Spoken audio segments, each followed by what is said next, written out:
কৃষ্ণ।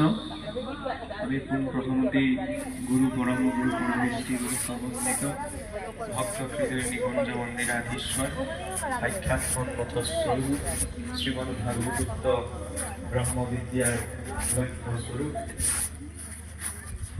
জ্ঞানেন্দ্র মুনীন্দ্র সকলরূপ যে ধ্যানৰ মূল কেন্দ্ৰবিন্দু সেই ঈশ্বৰ প্ৰভু শ্ৰীগোবিন্দৰ অহৰ সেৱা অৰ্পণ কৰাৰ লগতে আজি এই যি মৰাণ ২ নং ৰাণীপথ ফুকন পিয়লি নগৰ অঞ্চলৰ ৰাইজৰ সদ্ভাৱনা সদ উদ্দেশ্য যি ৪ দিনীয়াকৈ বৈকুণ্ঠৰ কল্পতৰু শ্ৰীমদ ভাগৱত শাস্ত্ৰ শ্ৰৱণ কীৰ্তনৰ উদ্দেশ্য কৰি যি অনুষ্ঠান অনুষ্ঠিত হৈছে সেই পবিত্ৰ শ্ৰীমদ ভাগৱত শ্ৰৱণ কীৰ্তন যজ্ঞৰ লগত উদ্দেশ্য কৰি এই স্থূল বৈকুণ্ঠ স্বৰূপ হৰিগৃহত ইতিমধ্যেই আজি ২টি দিৱসৰ পূৰ্বে ইয়াত উপবিষ্ট হোৱা শোকব্যাস স্বৰূপ পাঠেনী প্ৰভু সমস্ত বৈকুণ্ঠৰ পাৰিষদ স্বৰূপ আপোনাৰ সব ভক্ত বৈষ্ণৱবৃন্দ ব্ৰজৰ গোপীসতী আই মাতৃসকল আৰু ভগৱন্ত গোবিন্দৰে নিত্য সংগী গোপবালক স্বৰূপ যুৱবধূ বন্ধুসকল সমন্বিতে আমাৰ কাষতে উপবিষ্ট হোৱা শ্ৰদ্ধাৰ বিন্দু প্ৰভু আৰু স্বৰ অচৰ ৰূপত এই সমগ্ৰ ভূমণ্ডলতে ব্যাপ্ত হৈ থকা ঈশ্বৰ সৃষ্ট প্ৰতিটি জীৱৰ প্ৰতি আমি সশ্ৰদ্ধ প্ৰণিপাত অৰ্পণ কৰিছোঁ। আজি যদিও আপোনালোকৰ সন্মুখত আমি শ্ৰীমদ ভাগৱতৰ ব্যাখ্যাৰ বাবে আসন গ্ৰহণ কৰা হৈছে, কিন্তু তাৰ প্ৰাক মুহূৰ্তত এই কথা আমি আপোনালোকৰ আগত স্বীকাৰ কৰাটো প্ৰয়োজনীয়তা বোধ অনুভৱ কৰা গৈছে যে আমাৰ কথাখিনি শ্ৰীমদ ভাগৱতৰ ব্যাখ্যা নহয়। কিয়নো শ্ৰীমদ ভাগৱত এনে এভাগ নিৰোহ নিগম শাস্ত্ৰ যি মহাভাগৱত শাস্ত্ৰৰ জ্ঞানৰ কথা চৰ্চা কৰিবলৈ যাওঁতে স্বয়ং ভগৱন্তৰ জ্ঞানৰ অৱতাৰ ব্যাসদেৱেও ৪ বেদ ১৪ শাস্ত্ৰ কৰাৰ পাছতহে প্ৰাপ্ত কৰিব পাৰিছিল। আৰু যি মহাভাগৱত শাস্ত্ৰৰ জ্ঞানৰ বাবে স্বয়ং সেই কৃষ্ণ দ্বৈপায়ন বেদব্যাসেও তেওঁৰ পুত্ৰ শুকদেৱৰ সন্মুখত বহি সেই ভাগৱত কথা শুনিছিল। আৰু সেই মহাভাগৱত শুকদেৱৰ পৰা সেই বৈকুণ্ঠৰ কল্পতৰুৰ শ্ৰীমদ ভাগৱত শাস্ত্ৰ জ্ঞান প্ৰাপ্ত কৰিবলৈ জম্বুদ্বীপৰ অধিপতি মহাৰাজ পৰীক্ষিতে জীৱনৰ সৰ্বস্ব ত্যাগ কৰি তেওঁৰ সন্মুখত আসন গ্ৰহণ কৰিছিল। গতিকে আমিতো ত্যাগ একোৱেই কৰা নাই। গতিকে বিনা ত্যাগৰ এটা জীৱনত থাকি জীৱনৰ এই সময়ত শ্ৰীমদ ভাগৱতৰ ব্যাখ্যা কৰাটো কোনো পধ্যেই আমাৰ পক্ষে সম্ভৱ নহয়। কিন্তু যেতিয়া আমাৰ সমাজতে এটা প্ৰথা আছে যে ভগৱন্তক প্ৰাপ্তিৰ মাৰ্গ হিচাপত ৩টি মাৰ্গৰ কথা কোৱা যায়, কৰ্ম মাৰ্গ, জ্ঞান মাৰ্গ আৰু ভক্তি মাৰ্গ। যদিও কৰ্ম মাৰ্গক পৃথককৈ দেখুওৱা হৈছে, কিন্তু কৰ্ম জ্ঞান মাৰ্গতো আছে, ভক্তি মাৰ্গতো আছে। অৰ্থাৎ মূলতঃ ৰূপ দুটাই, জ্ঞান মাৰ্গ আৰু ভক্তি মাৰ্গ। জ্ঞান মাৰ্গৰ সহজ দৰ্শনটোৱে হৈছে কি যে প্ৰথমতে মই জানিম, জনাৰ পাছতহে মই মানিম, নজনাকৈ মই একো নামানিম। কিন্তু সমস্যাটো আছে ক'ত যে সকলো কথা মই নিজৰ বুদ্ধি বিবেকে যে জানিবই পাৰিম সেইটো জৰুৰী নহয়। সেইবাবে কোনোবাখিনিত অকণমান জ্ঞান মাৰ্গক উপেক্ষা কৰা হয়। ভক্তি মাৰ্গ য'ত কোৱা হয় যে প্ৰথমতে মই মানিম, মানিলে আপোনা আপুনি জানিম। ল'ৰা ছোৱালীয়েও পিতৃ মাতৃক প্ৰথমতে মনাটো প্ৰয়োজন, মানিলেহে জানিব পাৰে, তাৰ স্নেহ মৰম ভাল পায়, নহয় জানো? ঠিক তেনেদৰে ভগৱন্তৰ ক্ষেত্ৰতো প্ৰথমতে মনাটো প্ৰয়োজন। কেতিয়াবা দেখা যায় ন, কোনোবাখিনি যুক্তিটো গুচি আহে, নিদেখিলে কিয় মানে ক'ত দেখিছোঁ কিনে দেখাব পাৰিম। সেই প্ৰসংগটো ভক্তি মাৰ্গ। প্ৰথমতে স্বীকাৰ কৰিব লাগিব। গাইজানীৰ পৰা খীৰাই অনা গাখীৰকণতে ঘিউ থাকে, কিন্তু আমি চকুৰে চাই তাত ঘিউকণ উলিয়াব নোৱাৰোঁ যেতিয়ালৈকে তাৰ এটা সঠিক পদ্ধতি অৱলম্বন কৰে। ঠিক তেনেদৰে ভগৱন্তৰ ক্ষেত্ৰতো যেতিয়ালৈকে সঠিক পদ্ধতিটো অৱলম্বন কৰা নাযায়, তেতিয়ালৈকে তেওঁক জনাটো, বুজাটো, ধাৰণা কৰাটো জীৱৰ পক্ষে সম্ভৱ নহয়। আৰু তাৰ বাবে প্ৰয়োজনীয় মূল বিষয়টোৱে হৈছে ঈশ্বৰৰ ওচৰত সমৰ্পণ। লোল্যপ্যম একবাপি মূল্যম জন্ম কৌটি সুকীৰ্তিম নলভ্যতে, যে ভগৱন্তৰ ওচৰত বিনা সমৰ্পণত যদি অনন্ত কোটি জন্মও পাৰ হৈছিল তেতিয়াহ'লেও তেওঁক জনা সম্ভৱ নহয় যদি তেওঁৰ সন্মুখত সেই সমৰ্পণ ভাৱটো অহা নাই। জ্ঞানত কেতিয়াবা সমৰ্পণ ভাৱটো নাহিব পাৰে, কাৰণ কেতিয়াবা কি হয়, জ্ঞানো অহংকাৰৰ কাৰণ হয়।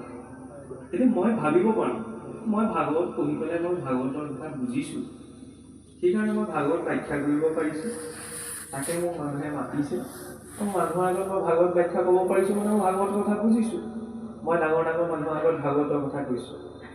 এই কথাটো মনলৈ আহিবলৈ ছেকেণ্ডতকৈ কম সময় লাগে, কিন্তু মই নাজানো বুলি ক'বলৈ আৰু গোটেই জীৱনটোও কম হৈ পৰে। সেইকাৰণে কৈছে জ্ঞানত কোনোবাখিনিত অকণমান অহংকাৰৰ প্ৰাধান্যতাটো আছে, অহংভাৱটো আহে। আৰু মই মোৰ ভাৱটো ইমান শক্তিশালী ভাৱ যে মাতৃ যশোদায়ো ভগৱান কৃষ্ণক বান্ধিবলৈ যাওঁতে মাতৃ যশোদাৰ মনত কাম, ক্ৰোধ, লোভ, মোহ, মদ, মাচুৰ্য, ঈৰ্ষা, অপ্ৰিয়া, পৰনিন্দা, পৰচৰ্চা তেনেধৰণৰ কোনো ধৰণৰ বেয়া ভাৱ বা অসৎগুণ নাই। কিন্তু দুৱাঙুলে তেওঁ নোৱাৰিছিল। 1,00,000 গৰুৰ পঘাৰেও আতি আতি ভগৱানক বান্ধিব নোৱাৰিব। সেইখিনিত কোনোবাখিনিত দেখুৱাইছে এই দুৱাঙুল কি, আমি দুৱাঙুলকে ভগৱন্তৰ পৰা আঁতৰত থাকি যাম, যে মই মোৰ ভাৱটো, মই মোৰ শব্দটো। আৰু গোটেই দিনটোচোন মই মোৰ শব্দটোটা নোহোৱাকৈ আমাৰ দিনটো নচলে। সেইবাবে মহাপুৰুষে এটা বৰ সুন্দৰ ব্যৱস্থা কৰিলে। বাকীটো জীৱনটোত আমি মই মোৰ শব্দটোটা প্ৰয়োগ নকৰাকৈ নোৱাৰোঁ। সেইকাৰণে অকণমান সময় ৰাখিলে দিনটো, যিকণ সময়ত মই মোৰ শব্দটো সংসাৰৰ ক্ষেত্ৰত প্ৰয়োগ নহয়, ভগৱানৰ ক্ষেত্ৰতে প্ৰয়োগ হ'ব। পুৱা গধূলা, পূৰ্বতেতো ত্ৰিসন্ধ্যাৰ বিধান আছিল, আজিকালি ত্ৰিসন্ধ্যা সম্ভৱ নহয়, সেইকাৰণে অন্তত দ্বিসন্ধ্যা, পুৱা সন্ধ্যা আৰু গধূলা সন্ধ্যা, সেইকণ সময় ঈশ্বৰৰ সন্মুখত গৈ স্বীকাৰ কৰে যে মই কোন হয়, তেওঁৰ সেৱকৰ সেৱকৰ সেৱকৰো সেৱক। স্বয়ং মহাপুৰুষে যেতিয়া নিজক কৈছে যে গোপী ভট্টা পদকমলৰ দাসৰো দাসক টান দাসক হৈ লোৱা, গোপী ভট্টা পদকমলৈ দাসো দাসানো দাসোন দাস, আমি তেতিয়াহ'লে ক'ত, আমাৰ স্থিতিটো কি? আৰু মহাপুৰুষ শংকৰদেৱ গুৰুজনাইতো সেই কথাটো আৰু এখন আগুৱাইহে ক'লে যে মই কোন, ঈশ্বৰৰ সেৱকৰো সেৱকৰো সেৱক। সেৱক বুলি ক'লেও অকণমান কোনোবাখিনিত ভাৱ এটা থাকিব পাৰে ন। মহাপুৰুষে তাতকৈ ওপৰত গৈ কৈ দিলে কি, মানুহ কি, ব্ৰহ্মাসৰ পুৰন্দৰ জাকেৰি চাকৰ। এতিয়া চাকৰ শব্দটো আমাৰ সমাজৰ অকণমান নিগেটিভ চেন্সত ব্যৱহাৰ হৈ থাকে। কাৰোবাৰ ঘৰত যদি কাম কৰা মানুহ এজন আছে, এইজন বোলে চাকৰ। চাকৰ শব্দটো কোনো নিগেটিভভাৱে ঋণাত্মকভাৱে প্ৰয়োগ কৰা শব্দ নহয়, খালি সেই শব্দটো সেইকাৰণে আমি সচৰাচৰ প্ৰয়োগ নকৰোঁ, অকণমান অসন্মানিত কৰা যেন লাগে। কিন্তু প্ৰকৃতাৰ্থত ভাগৱতে কৈছে কি, ভাগৱতৰ দৰ্শনটো কি, সংসাৰৰ সেব্য তত্ত্ব এটাই আছে, সেয়া হৈছে ভগৱান, বাকী সকলোতো সেৱক। সেৱকৰেতো সমাৰ্থ শব্দ চাকৰ, কিংকৰ ইত্যাদি। গতিকে ভক্তি কৰা মানে কি, ভগৱন্তৰ ওচৰত নিজৰ দাসত্বটো স্বীকাৰ কৰা। আৰু যেতিয়া কাৰোবাৰ সন্মুখত নিজৰ দাসত্বটো স্বীকাৰ কৰা যায়, তেতিয়া এইটো প্ৰসংগ নাথাকে যে মই যি কৈছোঁ সেইমতেহে হ'ব। তাত প্ৰসংগ কি থাকিব, যে প্ৰভু আপুনি যি কৈছে, আপুনি যেনেদৰে বিচাৰিছে, মোৰ মনটোৱে গ্ৰহণ নকৰিলেও সেইমতেই হ'ব, আৰু তাকেই মই গ্ৰহণ কৰিম। শান্তিৰ সূত্ৰটো সেইটোৱে। কৈ থাকে ন, আমি কৈ থাকোঁ শান্তিৰ কাৰণে আমুক কৰিব লাগে, তামুক কৰিব লাগে, একো নাই। যিটো কথা গীতাত ভগৱন্তই কৈছে যে ভোক্তাৰম যজ্ঞ তপসাম সৰ্বলোক মহেশ্বৰম সৰ্বভূত ভূতাত্মা জ্ঞাত্বা মান শান্তি নিশ্যতি। যে শান্তি পোৱাৰ মাধ্যম কি, ধৰ্মজ্ঞান নহয়। ধৰ্মজ্ঞান থাকিলেও শান্তি পোৱাটো সম্ভৱ নহ'ব পাৰে। তাৰ প্ৰথম স্থিতিটো শ্ৰীমদ ভাগৱতে ব্যাসদেৱৰ জৰিয়তে দেখুৱালে যে জ্ঞানৰ ইমান শীৰ্ষস্তৰত থকাৰ পাছতো ইমান ধাৰ্মিক এজন ব্যক্তিও জীৱনৰ সেই শান্তি, সেই স্থিৰতাটো বিচাৰি পোৱা নাই। কিয়? যেতিয়ালৈকে এইটো অনুভৱ নাই। ভগৱন্তে যে কৈছে ভোক্তা আৰু যজ্ঞ তপসা, যে সকলো যজ্ঞ কৰ্মৰ ভোক্তা মই। যজ্ঞ বুলি ক'লে কেৱল ভৃতাহুতি দিয়াটোৱে যজ্ঞ কৰ্ম নহয়, সংসাৰৰ প্ৰতিটো কৰ্ম যজ্ঞ। অন্ন ভোজন কৰা, আনকি গৃহস্থীত প্ৰৱেশ কৰা, গৃহস্থী আশ্ৰমখন পালন কৰা, আৰু গৃহস্থী আশ্ৰমক নিবৃত্তি হৈ যোৱা, সন্তান জন্ম দিয়া, আৰু জাগতিক ধৰ্ম পালন কৰা প্ৰতিটো একোটা যজ্ঞ কৰ্ম, সেই সকলো কৰ্মৰ একমাত্ৰ ভোক্তা কোন? ভগৱন্ত। আমি ভাবো নহয় আমি কৰিছো, আমি ভোগ কৰিছো, নাই। আমাৰ ভোগটো হৈছে ভ্ৰম, কাৰণ আমাৰ ভোগত স্থায়িত্বটো নাই। আমাৰ ভোগত স্থায়িত্ব নাই, কিন্তু ভগৱন্তৰ ভোগত স্থায়িত্ব আছে। সৰ্বলোক মহেশ্বৰ, সকলো সমস্ত লোকৰ যি ঈশ্বৰ, ভাগৱতত সন্ধি ভাঙিলে মহান যি ঈশ্বৰ মহেশ্বৰ, কিন্তু মহেশ্বৰ শব্দটো তাত কি অৰ্থত প্ৰয়োগ হৈছে? ঈশ্বৰৰো ঈশ্বৰ। তাত যুক্তিবাদৰ কোনো প্ৰসংগতা নাই যে কৃষ্ণহে ঈশ্বৰৰ ঈশ্বৰ নেকি, বাকী কোনো ঈশ্বৰৰ ঈশ্বৰ ক'ব নোৱাৰে। কৃষ্ণক কিয় ঈশ্বৰৰ ঈশ্বৰ বুলি কোৱা হৈছে? কাৰণ কৃষ্ণ শব্দৰ স্বৰূপাৰ্থক অৰ্থই হৈছে পূৰ্ণ আনন্দ, য'ত আনন্দ ব্ৰহ্মেতি, সেই আনন্দ এইটো ব্ৰহ্ম, গতিকে ব্ৰহ্মত্বৰ শ্ৰেষ্ঠ গুণ আছে। গতিকে সেই ৰূপত কৃষ্ণৰ প্ৰাধান্যটো ভাগৱতৰ জৰিয়তে প্ৰকাশ নহয়। সৰ্বলোক ভূতাত্ম, সমস্ত লোকৰ, সমস্ত লোক বুলি কওঁতে তাত এনে নহয়, তাত কেৱল আমি হিন্দু ধৰ্মৰ মানুহকেইজনহে আছো, হয়নে নহয়? সৰ্বলোক বুলি কোৱাৰ লগে লগে হিন্দু বুলি কোৱা সংজ্ঞাটোৱে যাক বান্ধিব পাৰে তেওঁলোকো আছে, বহল অৰ্থত চাবলৈ গ'লে। মোৰ দৃষ্টিত আপুনি বেয়া হ'ব পাৰে, কিন্তু গীতাৰ সেই সূত্ৰ অনুসৰি আপোনাৰ ভিতৰতো সেইজন ঈশ্বৰেই আছে। যে এই দৰ্শনটো বহুত গভীৰ দৰ্শন, ক'বলৈ গ'লে সহজ হয়, কাৰণ কোৱাজনেও হয়তো সেইটো ভাৱনা কৰিব নোৱাৰিব পাৰে, মই নাই পৰা। কিন্তু যেতিয়া সেই ভাৱনাটো কৰিব পৰা যায়, জ্ঞাত্বা শান্তি নিশ্চয়, আৰু তাক জানি ব্যক্তিজনে শান্তি প্ৰাপ্ত কৰিব। কাৰণ তেওঁৰ মনত এইটো নাথাকেই যে মোৰ বিৰোধী কোনোবা আছে, মোৰ সহযোগী কোনোবা আছে, এই দুইটা ভ্ৰম নাথাকে। কাৰণ এইখন সংসাৰ কোনো কাৰো সহযোগী নহয়, সকলোতো অকলে আহিছো, সকলো অকলেই যাব লাগিব, নহয় জানো? আৰু কোনো কাৰো বিৰোধী নহয়। আমি কাৰোবাৰ বিৰোধিতা এইকাৰণে কৰোঁ, মোৰ দৰ্শনটো আপোনাৰ লগত মিলা নাই, প্ৰকৃততে আপুনি মোৰ বিৰোধিতাৰ কাৰণে ময়ো আপোনাৰ বিৰোধিতা কৰোঁ। যেতিয়া বহল দৃষ্টিভংগীৰে সেই কথাটো গ্ৰহণ কৰা যায়, তেতিয়া সেই ব্যক্তিজনৰ ভিতৰত কোনো অসন্তুলিত অৱস্থা নাথাকে। ভাগৱতে সেই সূত্ৰটোকে জীৱনত প্ৰদান কৰাব বিচাৰিছে। আৰু তাৰ বাবে প্ৰথম প্ৰয়োজনীয় বস্তুটো হৈছে সমৰ্পণ। বিনা সমৰ্পণত একো নহয়। আমাৰ যোগ্যতা নাই যে আমি ভগৱানৰ কথা ক'ব পাৰোঁ, যে ভাগৱতৰ কথা ক'ব পাৰোঁ। যেতিয়া কোনো এজন ব্যক্তিয়ে কিবা এটা দৃশ্যক সুন্দৰ দেখে, কিবা এটা বস্তুক সৌন্দৰ্যপূৰ্ণভাৱে অনুভৱ কৰে, তেতিয়া সৌন্দৰ্যতা সেই বস্তুটোত নাথাকে, সৌন্দৰ্যতা তেওঁৰ দৃষ্টিত থাকে, নহয় জানো? কাৰোবাক ভাল বুলি ক'বলৈ হ'লে যাক ভাল বুলি কোৱা গৈছে তেওঁ ব্যক্তিজন ভাল নহ'বও পাৰে, কিন্তু যিজনে দৃষ্টি দিছে তেওঁৰ দৃষ্টিত সেই শুভখিনি আছে, সেইকাৰণে তেওঁৰ ভিতৰত ভালখিনি দেখা পাইছে। গতিকে ব্যক্তিগত ৰূপত আমাৰ যোগ্যতা নাই।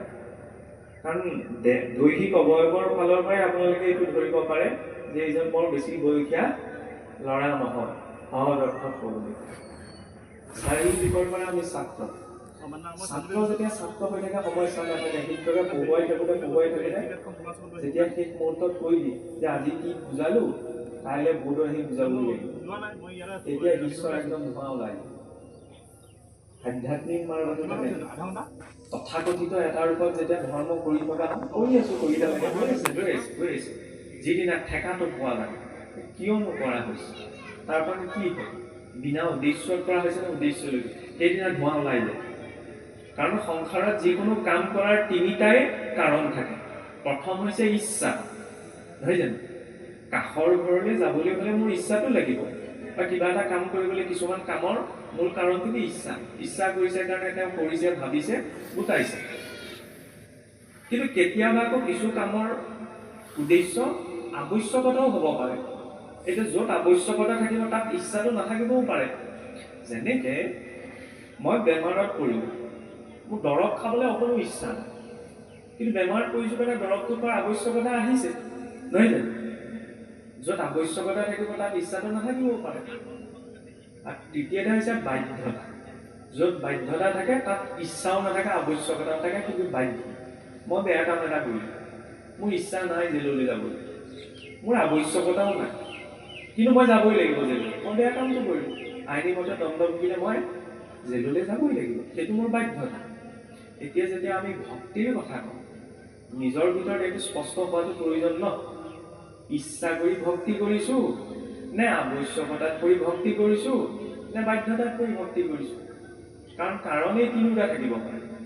কিছুৱে ইচ্ছা কৰি ভাবে ভগৱানক ভক্তি আৱশ্যকতাটো কোনখিনি যে অকণমান গ্ৰহটো কালতো এইবিলাক আঁতৰি থাকিব, মন চনবিলাক ভাল লাগি থাকিব, আৱশ্যক। তেতিয়া এটা বাধ্যতাত পৰিব, আহিবলৈ মন নাই, এতিয়া ধৰিবিলাক আহিছোঁ আৰু মই ইয়ালৈ বাধ্যতাতহে আহিছোঁ, ইচ্ছাটো অহা নাই, কিন্তু আৱশ্যকতাটো অহা নাই, হয়নে?